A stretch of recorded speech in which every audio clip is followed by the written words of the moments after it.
তো আমি লাভলি মাই চলে আসলাম ছোট্ট একটা মোটিভেশনাল ভিডিও নিয়ে। তো আজ আমি বলবো ব্যর্থতা বনাম সফলতা।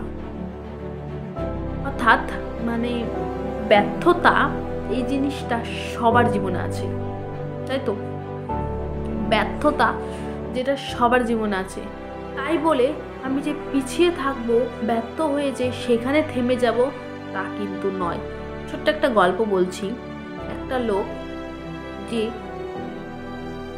মোটামুটি 5-6 বার একটা বিদ্যালয় থেকে ফিরে এসছে, তাকে জিজ্ঞাসা করলো, কিরে প্রতি বছরই এই দিনে তুই কেন বিদ্যালয়ে যাস বা কেন ফিরে আসিস, সারা বছর তো তোকে বিদ্যালয়ে দেখি না। তখন সেই লোকটা বলল, দেখ ভাই, আমি 5 বার ব্যর্থ হচ্ছি, এবার আমি টার্গেট করেছি 6 বারের মাথায় আমি বিদ্যালয়ে যাব, সেইবার আমি নিজের সাফল্য অর্জন করে আসবো।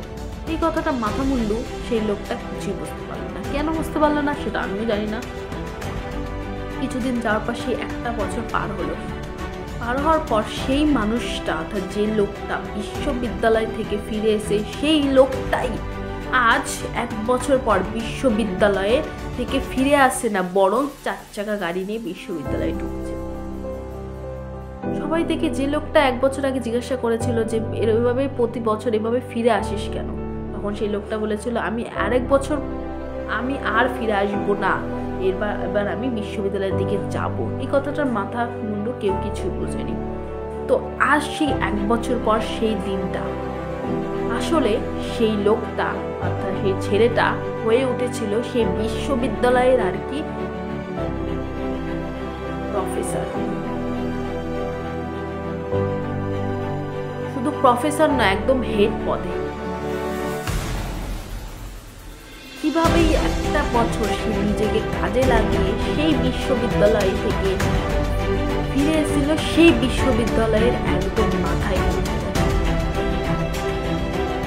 কিভাবে একটা ছেলে এরকম করতে পারে? অনেকে ভাববে, নেগেটিভ ভাববে, হয়তো তার সাথে কোনো যোগাযোগ ছিল, সে একটা বছর নিজেকে এমনভাবে কাজে লাগিয়েছে। সে ব্যর্থ হয়েছে, কিন্তু সে ব্যর্থ হয়নি এমন নয়, সে 4-5 বছর ব্যর্থ হয়েছে। সে ব্যর্থ হওয়ার পরেই কিন্তু নিজের মনে একটা জেদ তৈরি করেছে, সফল হবেই এবার। হ্যাঁ, সফল হয়েছে। সে দিন রাত পরিশ্রম করে নিজেকে একত্রিত করে তুলেছে, দিন রাত সে একত্র করে ফেলেছে নিজেকে। সেই একটা দিনই তার কাছে এতটাই শুভ, কারণ সে একটা দিনেই একটা ছেলের সাথে কথা বলেছিল যে এই একটা দিন আসবে আমি এই বিদ্যালয়ে ঢুকবো, তখন আমাকে বেরিয়ে আসতে হবে না। এই ব্যর্থতা বনাম সফলতা আজ নিজের হাতের মতো। সেই ছেলেটা দিন রাত পরিশ্রম করে নিজেকে সময় দিয়ে নিজেকে তৈরি করেছে।